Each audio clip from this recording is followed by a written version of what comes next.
Salut les Marocoquins. Aujourd'hui, petite leçon d'histoire. On va demander aux archives espagnoles de répondre à certains discours espagnols. Parce qu'on entend depuis peu cet argument à propos de Ceuta et Melilla. Ces villes ne peuvent pas avoir été marocaines puisque le Maroc n'existait pas encore.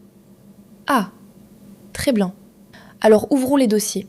Et surtout, ce sont leurs archives. Commençons par Ceuta. 1415. Qui conquiert Ceuta? L'Espagne? Non, le Portugal. Donc, première petite difficulté, pour expliquer que le Maroc n'existait pas, on exige du Maroc qu'il ressemble exactement à l'État marocain moderne. Mais pour l'autre rive, hop, le Portugal médiéval devient soudain l'Espagne. Pratique. À cette époque, le Maroc est gouverné par la dynastie mérinide depuis Fès. Et bien avant 1415, les propres archives de la couronne d'Aragon conservent des correspondances diplomatiques avec celui qu'elle désigne comme le rei de Marruecos, le roi du Maroc. Donc, question toute simple, si le Maroc n'existait pas, pourquoi les rois d'Aragon écrivaient-ils au roi du Maroc? Continuons. Melilla, 1497. C'est la couronne de Castille.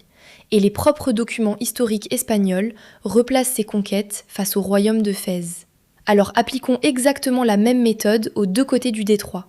Si un royaume gouverné depuis Fès n'est pas le Maroc parce qu'il ne porte pas encore exactement les institutions de 2026, très bien, alors Castille n'est pas davantage l'Espagne de 2026, Aragon non plus, et le Portugal encore moins. On ne peut pas jouer au Moyen-Âge avec les règles de 2026 uniquement quand ça arrange. D'autant que la tradition étatique marocaine est attestée depuis les Idrissides, à la fin du 8e siècle. Autour de 788 à 789. À cette époque, l'Espagne unifiée, elle n'existait pas. Il y avait plusieurs pouvoirs dans la péninsule ibérique. Et même en 1479, avec Isabelle de Castille et Ferdinand d'Aragon, les propres institutions espagnoles expliquent qu'il s'agit encore d'une union dynastique. Les couronnes gardent leurs lois, leurs institutions et leurs structures. Donc soyons précis. La tradition étatique marocaine est attestée plusieurs siècles avant l'unification politique progressive de l'Espagne moderne. Et maintenant, on avance. 1767. Le roi Carlos III d'Espagne signe un traité de paix et de commerce avec le souverain marocain Sidi Mohamed Ben Abdallah. 1799. Carlos IV signe un nouveau traité avec Moulay Slimane. Attendez, je croyais que le Maroc n'existait pas. Les rois d'Espagne avaient apparemment plusieurs siècles d'avance sur certains commentateurs. Puis arrive 1860. Et là, c'est magnifique. La Gaceta de Madrid, ancêtre du bulletin officiel espagnol, parle du rei de Marruecos et surtout des relations entre ambos estados. Les deux États. Deux États. En 1860, pas en 1956, et ce n'est toujours pas une archive marocaine, c'est espagnol. Ensuite, 1880, conférence internationale de Madrid. Le Maroc négocie avec les puissances européennes. 1906, conférence d'Algésiras. L'Espagne signe un acte international qui parle de la souveraineté et de l'indépendance du sultan. 1906, 50 ans avant la prétendue création du Maroc. Puis 1912, la France et l'Espagne établissent des protectorats. Et là, petit rappel de vocabulaire, un protectorat, ce n'est pas la création d'un pays. Pour placer un État sous protectorat, il faut précisément qu'il existe déjà. Et nous arrivons enfin à 1956. C'est ici que cette histoire devient presque comique. Que dit le document espagnol de 1956 ? Est-ce qu'il annonce la naissance d'un nouvel État ? Non. Il explique que le régime établi en 1912 prend fin et que l'Espagne reconnaît la pleine souveraineté du Maroc.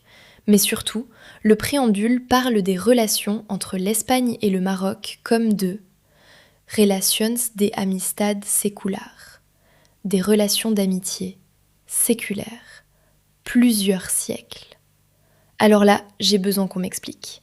Comment peut-on avoir des relations séculaires avec un pays qui vient de naître ? 1956 correspond à la fin du protectorat et au rétablissement de la pleine souveraineté d'un État bien ancien. Et il y a encore une petite ironie historique. Pendant plusieurs siècles, des dynasties dont le centre de pouvoir se trouvait au Maroc ont directement gouverné des territoires d'Al-Andalus. Les Almoravides depuis Marrakech, puis les Almohades. Marrakech et Séville appartiennent alors au même ensemble politique. La Koutoubia de Marrakech, la Giralda de Séville et la tour Hassan de Rabat portent encore aujourd'hui la trace de cette histoire commune.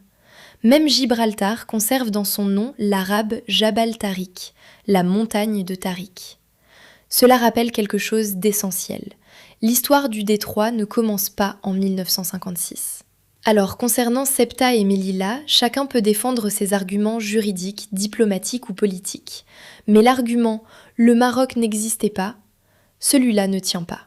Parce qu'avant de contredire le Maroc, il faudrait commencer par corriger les archives de la couronne d'Aragon, les traités des rois d'Espagne, la Gaceta de Madrid, la conférence d'Algésiras et même la déclaration espagnole de 1956.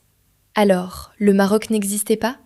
Il faudra désormais l'expliquer aux rois d'Aragon, aux rois d'Espagne, à leurs diplomates et surtout à leurs propres archives.